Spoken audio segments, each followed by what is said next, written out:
Praise the lord. આજે આપણે ગલાતી તેનો 6ઠો અધ્યાય 11 થી 14 કલમમાંથી પ્રભુના વચનો જોવાના છે. આજનો આપણો વિષય છે વધસ્તંભના પ્રાયશ્ચિતનો સ્વીકાર કરવો. પ્રભુ ઈસુ ખ્રિસ્તે ઈશ્વરના નિયમનો શાપ, એ કોપ, પ્રભુ ઈસુ ખ્રિસ્તે એ પોતા પર એમણે લીધો અને પોતાના લોકોના પાપનો બોજ, એ સજા પ્રભુ ઈસુ ખ્રિસ્તે એ પોતાના શરીરે લીધી, પોતે એ સહન કર્યું. જે જગ્યાએ આપણે દુઃખ સહન કરવાનું હતું, પણ આપણા બદલે પ્રભુ ઈસુ ખ્રિસ્તે એ વધસ્તંભની કારમી વેદના એમણે એ સહન કરી. અને એ ઐતિહાસિક ઘટનાનો સ્વીકાર કરવો એ આપણા દરેક ખ્રિસ્તી વિશ્વાસીના જીવનમાં બહુ જ અગત્યની બાબત છે. અને પ્રેરિત પાઉલ આ ઘટનાનું અર્થઘટન એ રજૂ કરે છે અને એની સાથે ખ્રિસ્તના મૃત્યુ વિશે એ મહત્વનો એ સિદ્ધાંત પણ એ રજૂ કરે છે. પ્રાયશ્ચિત અંગેના બાઇબલના દ્રષ્ટિકોણ અને બાઇબલના સિદ્ધાંતનો અસ્વીકાર કરવો એટલે કે સ્વયં પ્રાયશ્ચિતનો અસ્વીકાર કરવો, અને પ્રાયશ્ચિતનો અસ્વીકાર કરવો એટલે ખ્રિસ્તનો અસ્વીકાર કરવો, અને ખ્રિસ્તનો અસ્વીકાર કરવો એટલે પાપમાં નાશ પામવો. જો આપણે એ સ્વીકારી શકતા નથી કે મારે માટે પ્રભુ ઈસુ ખ્રિસ્તે પોતાનો પ્રાણ વધસ્તંભ પર આપ્યો, જો આપણે એ સ્વીકારતા નથી, જો આપણે એ સત્યને એ આપણે સ્વીકારતા નથી, તો આપણે પાપમાં નાશ પામીએ છીએ. તો એનો અર્થ એ થાય છે કે આપણે ખ્રિસ્તનો સ્વીકાર કરતા નથી.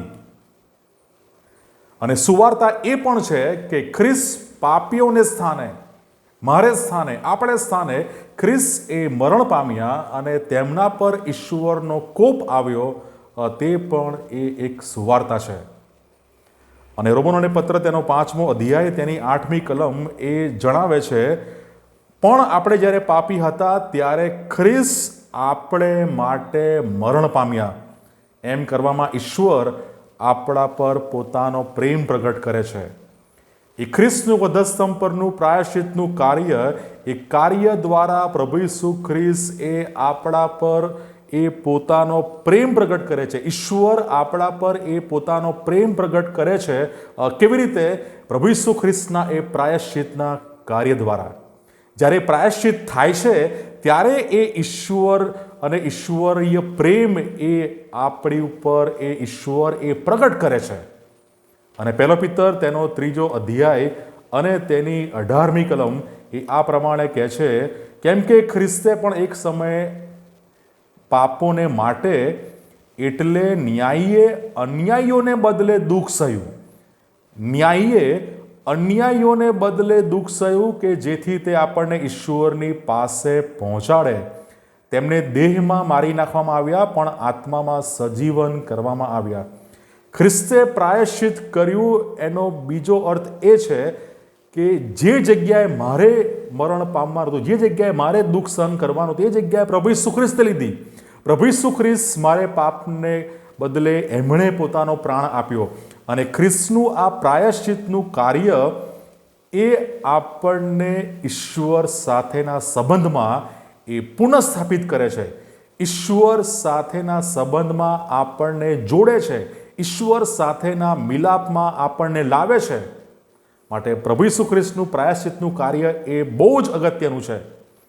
વધસ્તંભના પ્રાયશ્ચિતના કાર્યનો સ્વીકાર કરવો એટલે કે આપણે આપણા પોતાના કાર્યો, ધાર્મિકતા એ બધી બાબતો ઉપર નહીં, પણ પ્રભુ ઈસુ ખ્રિસ્ત મારે સ્થાને, આપણે સ્થાને મરણ પામેલા ખ્રિસ્ત પર હું વિશ્વાસ કરું છું, એ બાબત એ જાહેર થાય છે.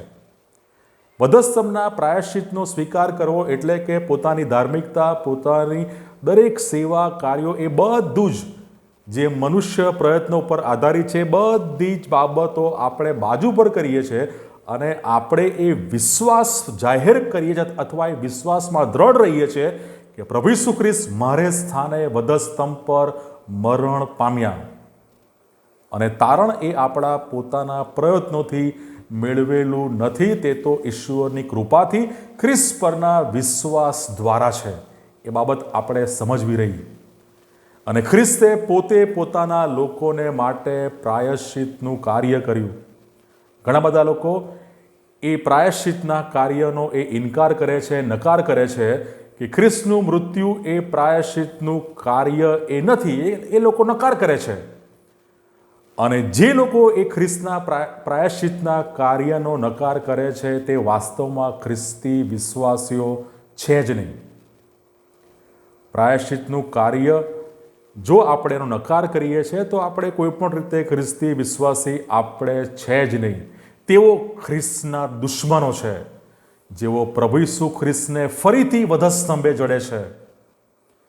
માટે એ પ્રાયશ્ચિતનું કાર્ય, એ તારણ, એ ઉદ્ધાર, એ આપણે માટે એ ભેટ છે. પ્રાયશ્ચિત એટલે એ કિંમત કે જે પ્રભુ ઈસુ ખ્રિસ્તે આપણા પાપોને લીધે પોતાનો પ્રાણ આપીને એમણે એ ચૂકવી, જેથી આપણો સંબંધ ઈશ્વર પિતાની સાથે એ પુનઃસ્થાપિત થઈ શકે, જેથી ઈશ્વરનો પ્રેમ આપણા પર એ પ્રગટ થઈ શકે. અને ઈસુનું પ્રાયશ્ચિતને સ્વીકારવું એટલે એ સત્ય પર વિશ્વાસ કરવો કે પ્રભુ ઈસુ ખ્રિસ્ત મારે માટે, આપણે માટે મરણ પામ્યા, અને હું અથવા મારું કોઈ પણ કાર્ય, મારી ધાર્મિકતા એ કોઈ પણ રીતે મને બચાવી શકતી નથી, મારો ઉદ્ધાર કરી શકતી નથી. એકમાત્ર ઈશ્વર, પવિત્ર ઈશ્વરની કૃપા દ્વારા, ખ્રિસ્ત પરના વિશ્વાસ દ્વારા જ એ શક્ય બને છે.